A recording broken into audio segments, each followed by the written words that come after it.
شام يا شام يجعلها عمار. تسألني تلك الحبيبة كيف الشام، وأجاوبها بكل بساطة واقفة على رجليها، ما زالت واقفة شامخة مثل المسمار، لا يسقيها قتل ولا تفجير ولا دمار.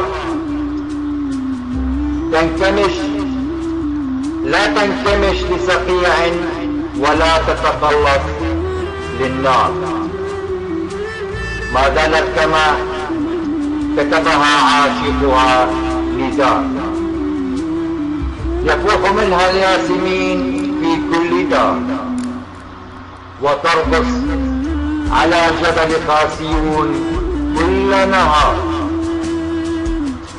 برغم الدمار ما زالت تحبل بالأشعار، برغم الموت لم تنحني لهذا الإعصار، برغم الغدر لم تعلن الهزيمة أو الانكسار. نعم، لا أخفي عليك الأخبار، تقطع نقطها من ظهرها ليل نهار، ومزقوا ثوبها الدمشقي بكل افتخار، وباعوا واشتروا فيها على طاولات القمار، وراهنوا على موتها وسقوطها على سرير الاحتضار.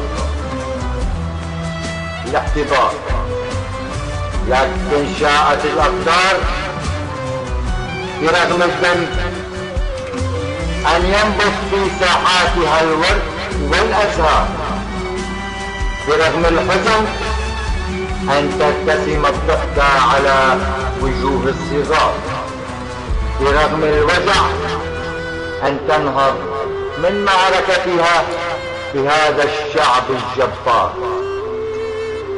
شاءت الأقدار برغم الغدر والطعن والهدم أن تظل الشام عمار، وإن شاء الله تبقي عمار يا سوريا.